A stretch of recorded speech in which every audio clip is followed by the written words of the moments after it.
Hello guys, and welcome back to another episode of my LEGO Star Wars MOC series. Now guys, in this episode, I will be doing my final review on the much anticipated LEGO Hammerhead Corvette.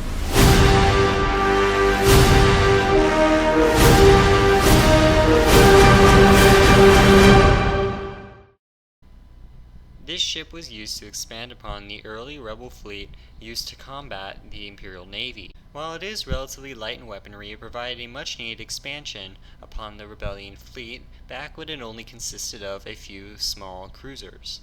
The design for the ship itself was based on an older ship used in the Knights of the Old Republic game. This ship is best known for its unique design and having an entire Star Wars Rebels episode focused around obtaining the ship itself. Alright guys, so given that brief set of background knowledge, I would just like to dive right into this whole ship. As you can see right here, it's very big in terms of size, hence me not putting my camera on a tripod this time because it's very difficult to move around all in one, so I'd rather move the camera around at different angles and have the ship in one place.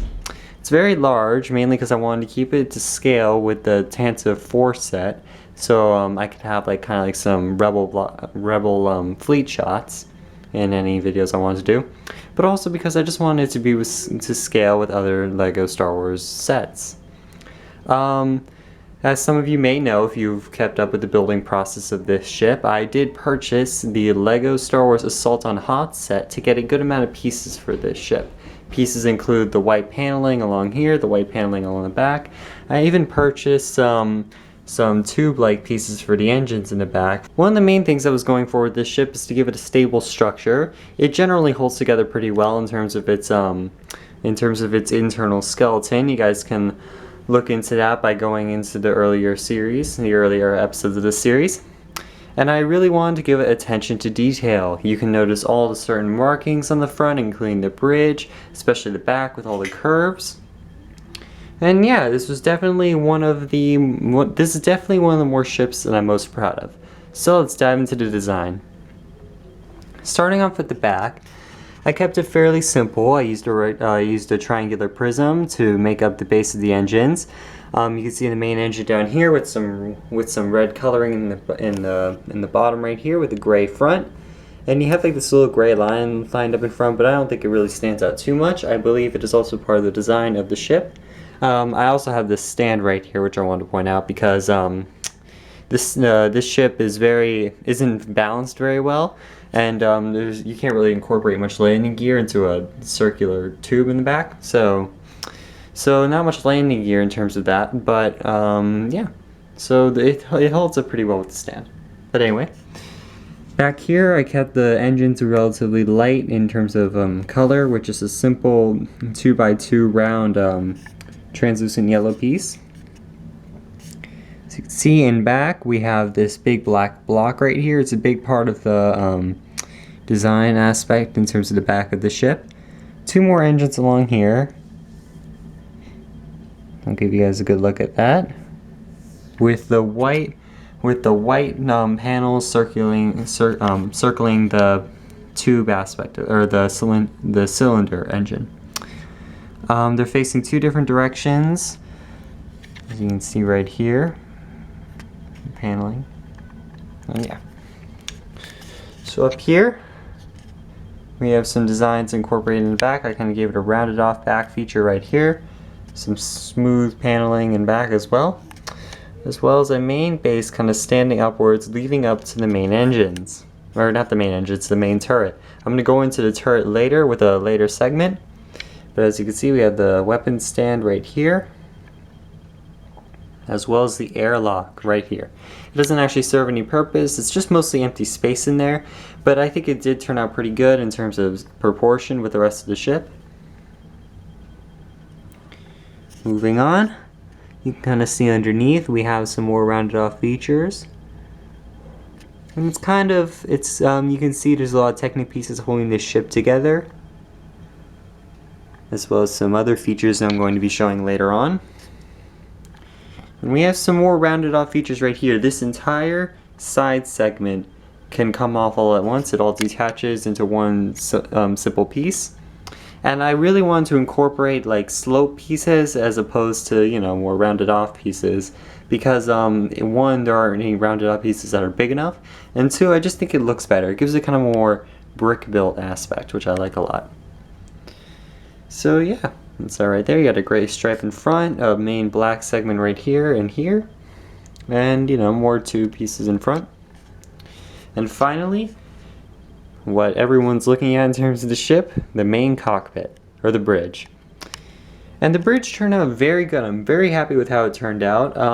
In the back you kind of see like some open space over here. I didn't actually incorporate a door, mainly because because there's a main door in the back here for minifigures to depart. I didn't incorporate that into the ship, mainly because this isn't like a minifigure scale built ship, much like the blockade runner isn't either. So, as you can see, I used dark gray translucent pieces to make up the bridge, and I definitely like how it turned out. It's rounded off and it's kind of like slopes into the side right here, and I definitely like how that turned out. Have some more slope pieces that kind of integrate into that. Once again, if you guys want to see how I built this bridge, you guys can look into the building process behind it in previous episodes. We have a weapons placement right here, and some gray circle pieces to show like a gun mount. Some yellow stripes along here as well, giving it some more color, and a lot of red. The reason I didn't build any of the orange and the orange Hammerhead Corvette, which is definitely shown more often than the red one, is because I don't have enough orange bricks to make up the ship. Like, I don't think they make this piece in orange, or like, you know, I just don't have enough to make up the ship as a whole. And I love the colors of the red one too. I definitely like the artistic appeal of this ship. Again, you have some more paneling down here, incorporating all of the details, and yeah. So once again, guys, in terms of general design, I really love the design of this ship. It just looks beautiful. It's like a different kind of ship. Like, you wouldn't normally think of a spaceship as being this obscure in terms of size. And I like the fact that it's called a Hammerhead, which is very appropriate for the bridge in front. And yeah, so that's the general design of the Hammerhead Corvette. Once again, if you guys want to see more of the building process, you guys can look into the building process in previous videos. Moving on to the features of this ship, well, there aren't too many, mainly because this isn't a play set. Like, I didn't incorporate any spring-load shooters or flick-fire missiles or anything like that, and also because in the actual Star Wars Rebels TV series, there aren't that many abilities to this ship, aside from the weapons. There are mainly two features that I incorporate into this ship. The first one being landing gear right here. It's mainly here just to keep the front of the ship level with the main engine in the back. And you guys can probably imagine how this works. It folds up on a simple hinge piece right here. So yeah, not much going on there. And the second feature which I incorporated into this ship is based on the Star Wars Rebels TV series, in which this ship is included, like, it includes a cargo storage area. It's like a little platform that kind of folds down from the bottom right here. So I took great care to incorporate that into this ship. And yeah, in the series it just kind of pops out right here. It doesn't actually, you know, like hold that much, and it doesn't like take away from the main design of the ship or anything like that. It's just kind of there to, you know, to hold any sort of crates and stuff like that. So as soon as I attempt to balance this thing, I'm going to be applying this standard Lego crate to the bottom right here. So as you can see, you can kind of just like slide that in right there. And yeah, it's not really meant to do too much. As you can see right here, it doesn't take away from the design of the ship, and it just kind of, like, you know, it still serves its purpose and all that. So yeah, that is the main cargo portion of the ship, and yeah.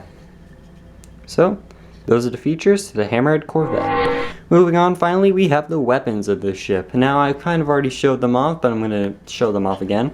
There aren't too many weapons to this ship, trying to keep it accurate to the show. There is the main turret up here, which I'm particularly proud of because of the design I incorporated into it. I definitely like how it turned out. It's very like blocky and industrial, but it looks very good and it just looks very, I don't know, it looks cartoonish, and I like that about the ship. Very heavy dual blasters up here. And yeah, so it's rotatable as I just showed off right there. It hinges on this 360 spin plate down here. And yeah, so I'm definitely happy with how this turret turned out in the back.